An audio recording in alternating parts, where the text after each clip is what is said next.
Good morning students. बेटा आज हम कक्षा 10वीं में पढ़ेंगे पद परिचय। सबसे पहले हम जानेंगे शब्द किसे कहते हैं।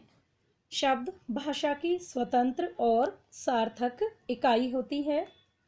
पद जब शब्द वाक्य में प्रयुक्त होता है और व्याकरण के नियमों में बंध जाता है तब वो पद बन जाता है।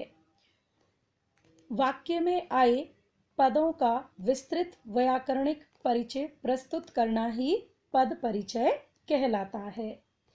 पद परिचय हम दो आधारों पर देते हैं, विकारी और अविकारी। विकारी शब्द के अंतर्गत हम जिन पदों का परिचय देते हैं वे हैं संज्ञा, सर्वनाम, विशेषण तथा क्रिया। संज्ञा पद, संज्ञा पद के अंतर्गत संज्ञा के भेद, लिंग, वचन, काल तथा कारक का परिचय दिया जाता है। सर्वनाम पद के अंतर्गत सर्वनाम के भेद, लिंग, वचन, काल व कारक बताए जाते हैं। विशेषण पद में विशेषण के भेद, लिंग, वचन आदि के साथ विशेषण की विशेषता भी बताई जाती है।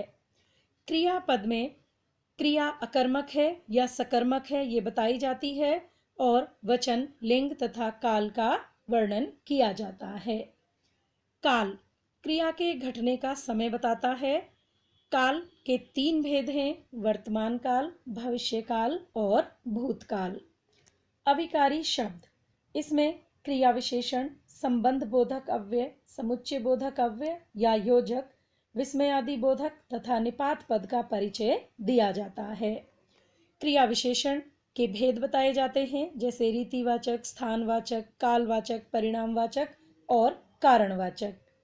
संबंध बोधक अव्यय जो संज्ञा या सर्वनाम के बाद प्रयुक्त होकर वाक्य के अन्य संज्ञा सर्वनाम शब्दों के साथ संबंध का बोध कराते हैं। समुच्चय बोधक अव्यय दो पदों, दो पदबंधों या दो वाक्यों को जोड़ने का कार्य करने वाले जो शब्दांश हैं वो समुच्चय बोधक अव्यय कहलाते हैं। विस्मयादि बोधक वे शब्द जो आश्चर्य, हर्ष, घृणा, दुख, पीड़ा आदि मनोभावों का बोध कराते हैं। निपात जब वाक्य में किसी शब्द या पद के बाद कुछ अव्यय शब्द लगकर उनके अर्थ में विशेष बल ला देते हैं जैसे ही, भी, तो, तक, मात्र, भर आदि। Good morning students. बेटा आज हम कक्षा 10वीं में वाच्य परिवर्तन चैप्टर पढ़ेंगे। वाच्य का शाब्दिक अर्थ होता है वाणी, कथन अथवा बोलने का विषय। वाच्य शब्द अंग्रेजी के वॉइस का हिंदी रूप है। वाच्य की परिभाषा, वाक्य की वह रूप रचना जिससे पता चले कि क्रिया को मुख्य रूप से चलाने वाला कर्ता है, कर्म है अथवा भाव है। वाच्य के प्रकार, हिंदी व्याकरण में वाच्य तीन प्रकार के हैं, कर्तृवाच्य, कर्मवाच्य और भाववाच्य। कर्तृवाच्य जिस वाक्य में क्रिया के लिंग और वचन कर्ता के अनुसार होते हैं वहाँ कर्तृवाच्य होता है, अर्थात क्रिया को करने वाला कर्ता प्रधान होता है, उसी के अनुसार क्रिया चलती है। जैसे बालक दूध पीता है, मैंने खाना खा लिया है, शाम दिल्ली गया था। कर्तृवाच्य में अकर्मक और सकर्मक क्रिया वाले वाक्य होते हैं। अकर्मक क्रिया जानने के लिए कर्ता से क्या और कैसे प्रश्न किए जाते हैं। इन प्रश्नों के उत्तर नहीं मिलते हैं तो वहाँ अकर्मक क्रिया होती है। अकर्मक क्रिया में आमतौर पर जो शब्द होते हैं जैसे हंसना, रोना, खेलना, खाना, उड़ना, सोना आदि। सकर्मक क्रिया क्या और किसे प्रश्नों के जब हमें उत्तर मिल जाते हैं तो वहाँ सकर्मक क्रिया होती है, जैसे पढ़ना, लिखना, गाना, काम करना आदि। कर्तृवाच्य के जो निषेधात्मक वाक्य होते हैं बेटा वो कर्मवाच्य और भाववाच्य में बदले जा सकते हैं। कर्तृवाच्य के सकारात्मक और नकारात्मक वाक्यों में क्रिया के साथ सक जोड़ देते हैं।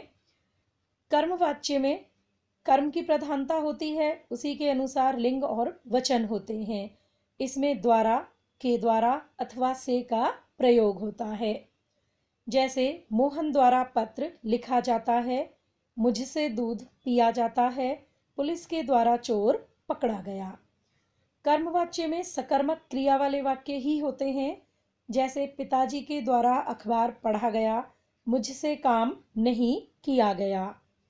कर्मवाच्य के वाक्यों में अक्सर क्रिया के साथ जा जोड़ा जाता है, जैसे सोया जाता है, खाया जाता है, पिया जाता है आदि। भाववाच्य, भाववाच्य में कर्ता और कर्म नहीं बल्कि भाव प्रधान रहता है। भाववाच्य में निषेधात्मक वाक्यों में केवल से का प्रयोग किया जाता है। जैसे मेरे भाई से सोया नहीं गया, माँ से तो अब बिल्कुल नहीं चला जाता, यहाँ मुझसे नहीं बैठा जाएगा, उससे खड़ा भी नहीं हुआ जाता। भाववाच्य में अकर्मक क्रिया वाले वाक्य आते हैं। भाववाच्य में क्रिया हमेशा अन्य पुरुष पुल्लिंग एक वचन में रहती है। भाववाचक तथा कर्मवाच्य के निषेधात्मक वाक्यों में कर्ता के साथ से का प्रयोग होता है। हिंदी में कर्मवाच्य तथा भाववाच्य के वाक्यों में कर्ता का लोप भी हो जाता है। जैसे पेड़ नहीं काटा जा रहा, कपड़े नहीं धुल रहे, मकान खाली कर दिया गया, हल चलाया गया। इनमें देखिए, जैसे मजदूर से पेड़ नहीं काटा जा रहा, मशीन में कपड़े नहीं धोए जा रहे, किराएदार द्वारा मकान खाली कर दिया गया, खेत में हल नहीं चलाया जा रहा। तो यहाँ जो ब्रैकेट में हमने कोष्ठक में शब्द दिए हैं, इनका लोप हो गया है।